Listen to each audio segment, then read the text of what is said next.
ini kecepatan bandwidth ini penyimpanan 4000 nih, 4992. Oke, jadi ini adalah penjelasan dari saya untuk kalian terkait topik selecting sample di kelas metodologi penelitian teman-teman sekalian.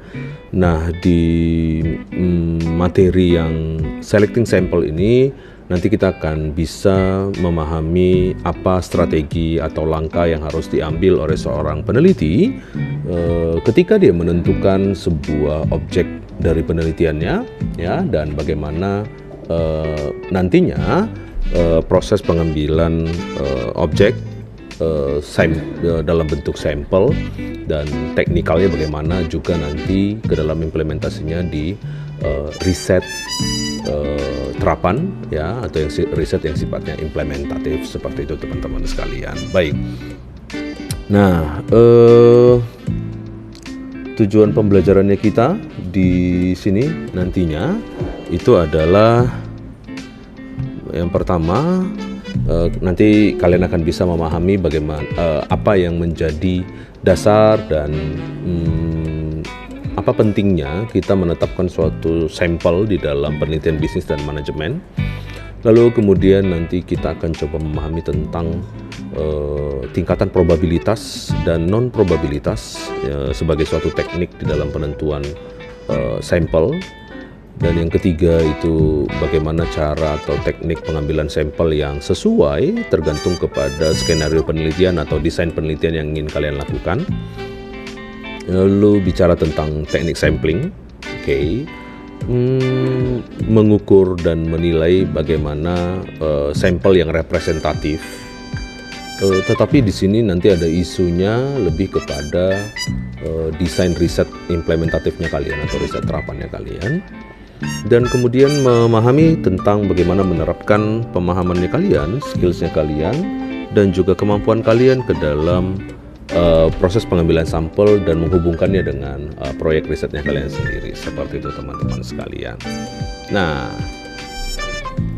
apapun pertanyaan penelitiannya kalian, apapun tujuan penelitiannya kalian harus dapat menentukan dan mempertimbangkan apakah risetnya kalian itu perlu untuk menetapkan satu atau lebih dari satu sampel yang mungkin akan menjadi objek dari penelitiannya kalian nantinya, seperti itu, ya.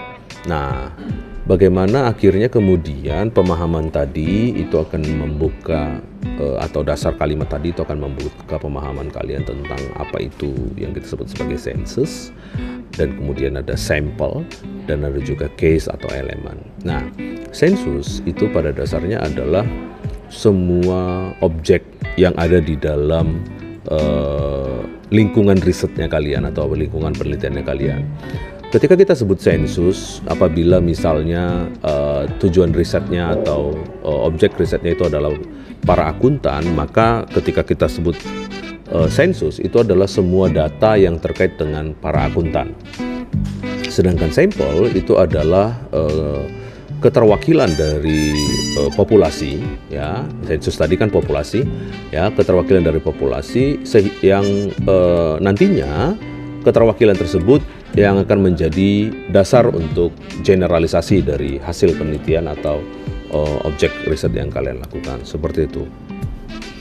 Kemudian case atau elements itu adalah bagian-bagian kecil dari sampel yang cenderung tidak menjadi bagian keterwakilan yang dapat dikatakan dijadikan hal yang general, ya, atau tidak dapat digeneralisasi, seperti itu teman-teman sekalian. Nah, kira-kira seperti ini yang kita sebut sebagai sensus, kemudian sampel dan juga case atau elemen. Nah, populasi itu adalah sensus, yaitu semua objek yang ada di dalam lingkungan penelitiannya kalian. Sedangkan ketika kalian sudah menetapkan populasi tersebut atau sensusnya, lalu kita coba mau tentukan target populasinya. Dari target populasi ini yang ingat dasarnya itu adalah generality, ya, atau generalization, jadi kemampuan kita untuk bisa nantinya hasil penelitian kita itu dapat digeneralkan seperti itu. Nah, dari target populasi lah nanti kita tidak akan mungkin menetapkan semua target populasi menjadi objeknya kita dikarenakan keterbatasan waktu dan juga sumber daya yang tersedia. Maka kita perlu menetapkan yang namanya sampel, bergantung kepada desain penelitiannya kita, bergantung kepada bentuk riset yang akan kalian lakukan seperti itu. Oke? Nah, cara untuk bisa menetapkan sampel, maka perlu melakukan sampel ya, menetapkan sampel. Oh ya, tadi ada kelewatan. Nah, case atau elemen itu adalah objek-objek yang terpisah, yang tidak diatur secara terstruktur, yang dipilih ya dari semua target populasi seperti itu. Jadi sebenarnya kalau case atau elemen itu semuanya ya, bagian-bagian yang ada di dalam populasi seperti itu. Tetapi ketika kita menetapkan itu sebagai suatu case atau elemen, akan sangat sulit bagi kita mengeneralisasi hasil dari penelitian tersebut. Jadi memang ini kecenderungan yang nanti akan sering terjadi di dalam riset terapan, apalagi ketika riset terapannya itu adalah menggunakan case atau elemen di dalam proses desain penelitiannya seperti itu. Baik, sampling. Nah, cara untuk menetapkan sampel ketika kita tadi sudah memastikan bahwa riset yang kita lakukan itu adalah riset yang menggunakan sampel untuk bisa mengeneralisasi hasilnya. Cara menentukan sampel itu ada dua, itu yang sifatnya probabilitas dan non-probabilitas. Probabilitas itu simple random ya, atau systematic random, atau stratified random, atau sifatnya cluster random. Nah, kalau dia sifatnya probabilitas, sampling yang sifatnya probabilitas adalah cara sampling terbaik ketika kita ingin hasil dari penelitiannya kita itu digeneralisasi. Semakin tinggi kemampuan kita untuk menetapkan sampel yang probable, maka semakin probable samplingnya, berarti semakin tinggi tingkatan generalisasi dari hasil penelitian tersebut. Nah, sebenarnya yang paling tinggi itu adalah mulai dari systematic, stratified, sampai cluster. Ini adalah 3 tingkatan teknik sample probability yang sangat-sangat mungkin untuk bisa generalisir hasilnya. Sedangkan teknik sampling non-probability ini adalah teknik sampling yang digunakan ketika kita akan sangat sulit menemukan objek dari penelitian ini. Ya, diantaranya itu adalah kuota, purposive, volunteer, and haphazard. Nah, biasanya kalau seperti halnya di Politeknik WBI itu tentu kita akan menggunakan yang purposive, teman-teman. Ya, jadi tentu nanti akan purposive. Jadi sampel ditentukan dengan tujuan. Jadi ini purposive itu sifatnya non probability sebenarnya ya. Jadi banyak yang salah sebenarnya ketika risetnya itu adalah empiris. Sebenarnya teknik samplingnya itu nggak boleh non probability ya. Jadi kalau dia empiris nggak boleh non probability. Kalau dia empiris harusnya dia sifatnya probability. Ya, dengan cara apa?